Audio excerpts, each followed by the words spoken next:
أعوذ بالله من الشيطان الرجيم. بسم الله الرحمن الرحيم. والتين والزيتون وطور سينين وهذا البلد الأمين. لقد خلقنا الإنسان في أحسن تقويم ثم رددناه أسفل سافلين إلا الذين آمنوا وعملوا الصالحات فلهم أجر غير ممنون. فما يكذبك بعد بالدين أليس الله بأحكم الحاكمين.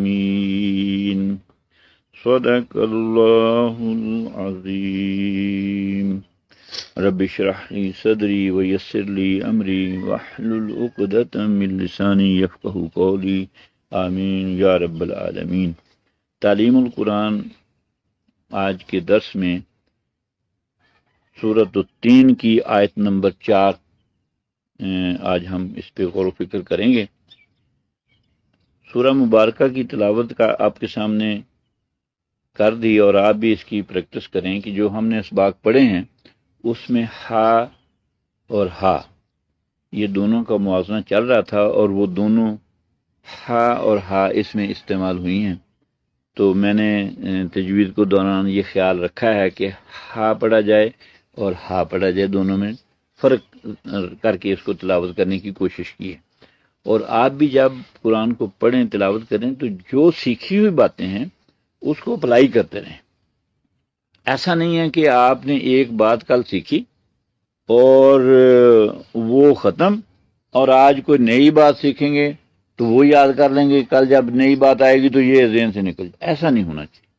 جو بھی آپ سیکھیں، کیونکہ یہ سیکھنے کا عمل جو ہم نے شروع کیا ہے اس میں آسانی یہ ہے کہ ہم بات ہی ایک یا دو کرتے ہیں.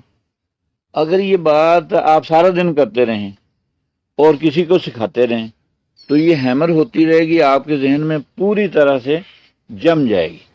اور جب آدمی پریکٹس کرتا ہے، اب ہم یہ پڑھ رہے ہیں یا سیکھ رہے ہیں، دراصل اس کے پیچھے مقصد تو یہ ہے کہ قرآن صحیح پڑھیں، اس کی غلطیاں ہماری دور ہو جائیں، پھر قرآن کا میسج ہمیں موصول ہو کہ یہ آیت ہمیں کیا پیغام دے رہی ہے، ہمارے لیے اس میں ہدایت کیا ہے، مجھے اپنے عمل کو کس طرح سے ٹھیک کرنا ہے. تو یہ مقاصد تبھی پورے ہوں گے جب ہم اس کو پھر پریکٹس میں لائیں گے. اور ویسے بھی جب بندہ چیزوں کو ایکسپیرینس کرتا ہے تو اس کے ایمان میں جو بڑھوتری ہوتی ہے، اسے جو عمل کا شوق پیدا ہوتا ہے، وہ بغیر تجربے کچھ نہیں ہو سکتا، چاہے تقریریں جتنی مرضی سن لیں. بہرحال آج آیت نمبر 4 پہ ہم آتے ہیں اپنے سبق کی طرف. اس میں ہم غور کریں تو جو چیز آج میں آپ کو بتانا چاہتا ہوں وہ یہ ہے کہ دال یہاں ساکن آیا ہے. ساکن اس حرف کو کہتے ہیں جس پہ جزم ہو. جزم کو تجوید میں یا اصولوں میں اس کو سکون بھی کہتے ہیں، اور وہ حرف جس پہ یہ جزم آ جائے وہ ساکن حرف کہلاتا ہے. اور زبر زیر پیش جو ہے یہ حرکتیں کہلاتی ہیں، اور جس حرف پہ آ جائے یہ تو وہ متحرک حرف کہلاتا ہے. یہ وہ ٹرمنالوجی ہے جو گرامر آپ کو تجوید کی کتابوں میں ملے گی، تو تھوڑا تھوڑا یہ بھی جانتے جائیں. اب یہاں پہ دال آیا ہے ساکن، اس کے اوپر جزم ہے، اور اس کے بعد آیا ہے قاف نقطوں والا، اور یہ موٹا ہوتا ہے. قاف اس کے مقابلے میں جو دوسرا ہے وہ کاف ہوتا ہے. کیف، قاف اور کیف میں فرق بھی آپ کرنا جانیں.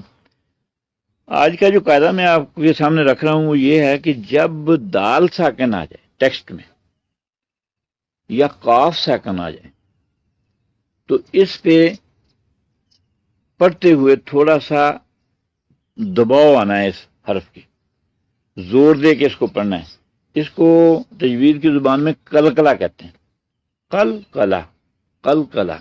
اور قلقلہ ہوتا کیا ہے کہ آپ جب پڑھ رہے ہیں تو وہ آواز جیسے باؤنس ہو کے آپ کے پاس واپس آتی نا، ایسے آنی چاہیے، باؤنس ہونی چاہیے آواز.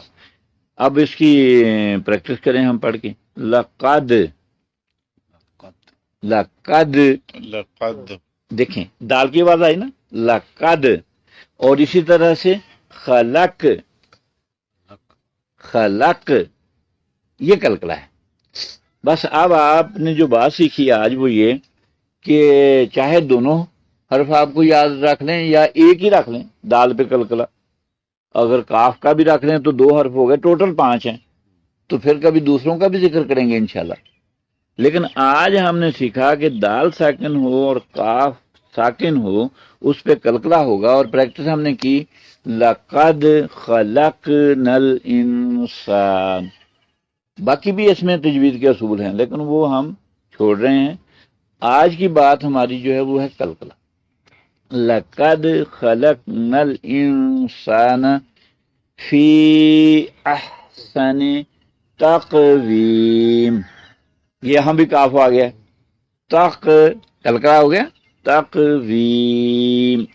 ایک بات تو ہم نے یہ سیکھی کہ کلکلا جو 5 حروف ہیں کلکلا کے، اس میں سے ہم نے 2 کا ذکر کیا۔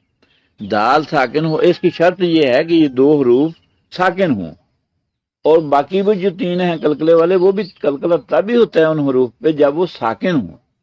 کلکلا کے لیے پہلی شرط یہ ہے کہ ایک تو وہ حروف کلکلا میں سے ہو، 5 حروف ہیں، اور 2 ہم نے آج جان لیے، دال اور کاف۔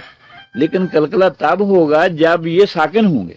اگر یہ متحرک آئیں زبر زیر پیش کے ساتھ، یا 2 زبریں 2 پیشیں یا 2 زیریں ہوں، پھر نہیں ہوگا کلکلا۔ کلکلے کی دوسری شرط جزم ہے، وہ حرف ساکن بھی ہو۔ لقد خلقنا الانسان فی احسن، اب یہ ہا کی پریکٹس بھی ہو گئی جو ہم پہلے سیکھ چکے ہیں، فی احسن تقویم۔ یہ ایک بات مکمل ہوگی۔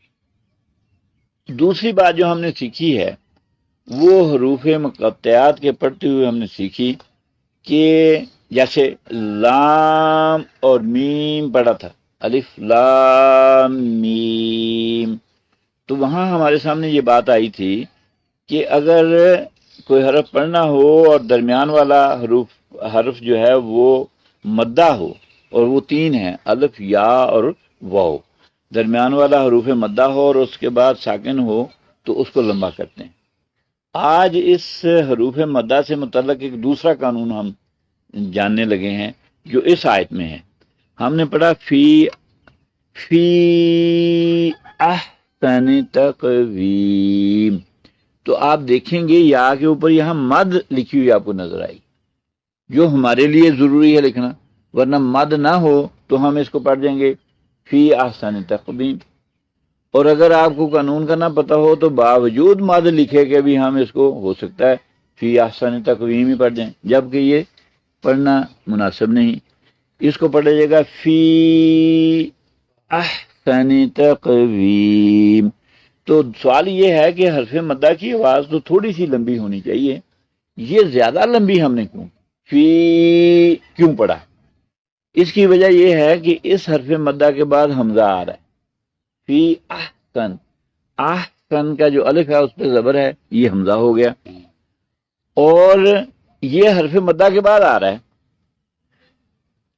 تو یہ قانون بن گیا کہ حرف مدہ کے بعد اگر حمزہ آ جائے تو اس مد کی آواز جو ہے وہ 4 گنا ہو جائے گی حمزے کی وجہ سے۔ تو یہ ہوا فی احسن تقویم۔ تو ہم نے 2 چیزیں سیکھی، ایک کلکلا کرنا سیکھا، اور اس میں ہم نے دیکھا کہ دال اور قاف جب ساکن ہوں اس آیت کے مطابق، ورنہ باقی حروف جہاں آئیں گے تو انشاءاللہ کلکلے کی بات پھر ہو جائے گی۔ ابھی صرف 2 حروف پہ ہم نے فوکس کیا، اور دوسرا ہم نے یہ سیکھا کہ یہ آواز کو لمبا کرنے والے حروف جو کہ تھوڑا سا لمبا کرتے ہیں، جیسے با زبر با اور با زبر الف با، تھوڑا سا لمبا کیا کس نے؟ الف نے۔ با زیر بی اور با زیر یا بی، حرف مدہ کی وجہ سے لمبی ہوئی۔ با پیش بو اور با پیش واو بو، یہ تھوڑی سی لمبی ہو گئی۔ اب یہ اس سے زیادہ لمبی کیسے ہوگی؟ اس کی ایک وجہ آج ہم نے سیکھی کہ اگر یہ تینوں حروف کے بعد حمزہ ہو، چاہے وہ حمزہ کی شکل میں لکھا ہوا ہو، چاہے وہ الف پہ زبر زیر پیش کے ساتھ آ جائے، یا حمزہ کی کوئی بھی شکل ہو، اور بھی شکلیں ہیں حمزہ کی، تو حمزہ اگر بعد میں آ رہا ہو تو یہ حرف مدہ 4 گنا آواز دے دیتا ہے، تو اس لیے فی احسن تقویم ہم نے پڑھا۔ آپ کا آنا بیٹھنا اور سیکھنا سکھانا اللہ کی بارگاہ میں قبول ہو۔ ربنا تقبل منا انک انت السمیع العلیم، وآخر دعوانا ان الحمد للہ رب العالمین۔